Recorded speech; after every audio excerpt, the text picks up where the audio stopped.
Hello, Serge here for the Backyard Driving Range. All right, we have a question that came into customer service. This one comes from William McLeod, and William is from Western Isles, Scotland. So hello to William in Scotland and all our Scottish Sergites and English Sergites. And William goes on to say, I've been learning the peak performance golf swing for over 9 months now, and I've noticed a great improvement in my ball striking, resulting in longer, straighter shots than ever before.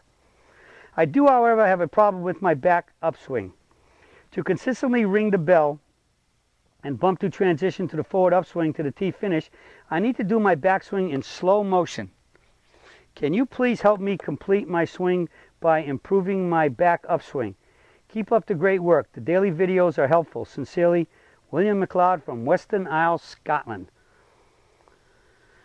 All right. It's been said that we're dealing with two things here. We're dealing with tempo and timing. Tempo is the speed or the rhythm of the swing, or as I call it, like the drum beat. Are you swinging boom, boom, boom? Or are you going boom, boom, boom, boom? All right? I think a lot of times our tempo is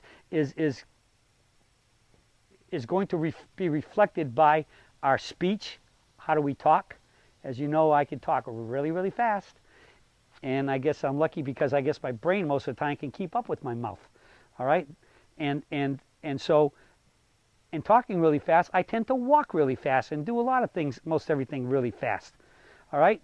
And so then we look at people who talk really slow, tend to have all their mannerisms a lot slower. They move slower, they walk slower, they talk slower. Everything about them is slow. They have that laid back look, whereas a guy like me has more like I'm always somewhat, running from point A to point B. My whole life is in so to speak, warp speed. So I think, William, the first thing you have to look at is what are you? Are you somewhere between a snail and a turtle, or turtle and another slow-moving thing, animal, or are you going to be more like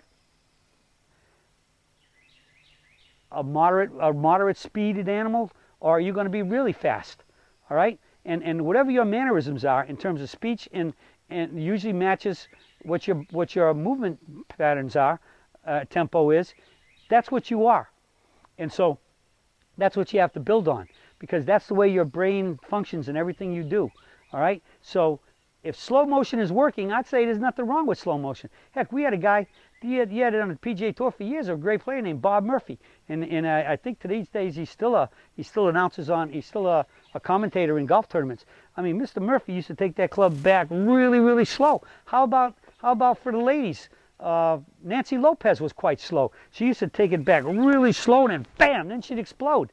And I mean, even right now in B Park, that we've been getting a lot of questions about her that she's vertical. In B Park takes it back really, really slow, and then fires. And so, in fact, I see that with a lot of the Koreans and Japanese, they tend to have slower backswings. And I don't know whether that's the training over there or whatever, or that they're more of a laid-back personality than us.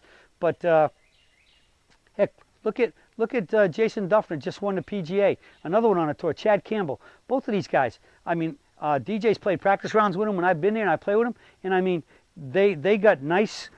Now, Jason does get up to a pretty good, he's got that really, really, so to speak, wild and crazy warm-up. But I tell you what, I mean, every time I see him doing that, I'm saying, oh man, don't hit the golf ball. But he's never done it. But he does, what he eventually does is, you notice, he comes back, he comes to stop, and then he goes. So he's got this long, wild one. But that, to me, he's an example of, it contradicts what he looks, because he's always kind of ambling along, just ambling along at a nice casual pace, and he doesn't ever seem to get excited. I mean, and it's like almost like half sleepwalking, and yet he does have a fairly, I would say, fast tempo compared to what everything else he does. And when you hear him talk, he's a kind of a slow talker. But his talk is still not really slow, but he can't stay in a race with me talking.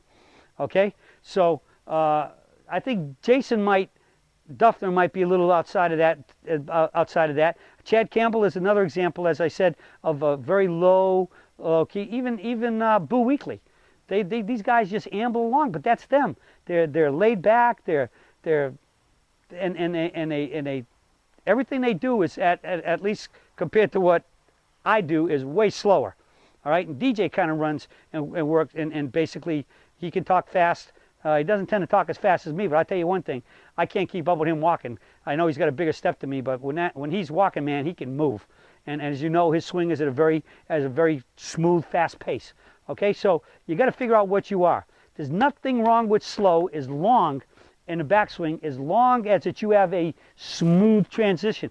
If you took it really slow and then ended up having to jump at it, which could get you moving forward, get you out of sync, get the shoulders going and throwing the club out, that's no good. But if you can take that long, slow swing and still accelerate, I mean, I could do that. And I just mentioned a number of players who played really great. I mean, Nancy Lopez is in the Hall of Fame. Bob Murphy won a number of tournaments, had a very long and successful career. But I think I could take it back slow. And I think I had a decent acceleration there. So the key is, if it's working, then I would say, maybe toy with it, but you don't really want to. And toy with it just enough where you can see if something works, but you don't want to make a drastic change until you know something has proven itself to work. But if you're doing this successfully, hitting the ball successful, there's nothing wrong with a slow motion backswing. As long as I said, when you make that transition, it is smooth and it is accelerating and in good balance all the way to the finish. So slow motion's good. I mean, in many cases, it's probably helping you feel everything a little bit more, but as long as you can do that and still bump, heck, that was pretty good. I'm gonna have to try that myself, slowing it down. As long as you can do it and have a good transition with acceleration and get to a good balanced finish, I would say nothing wrong with it. Okay, so here's the thought. Everything go from there and see what happens. But good question. Find out what your overall tempo is, and it's always best to stay what is in your nature, your personality, and in everything you do, especially playing golf. And if you stay within what you are, you very likely will be a better golfer, because you're doing things according to what is your nature, and that's who you are. So let it work for you. All right, that's it for the search for today, and I'll be talking with you all again soon.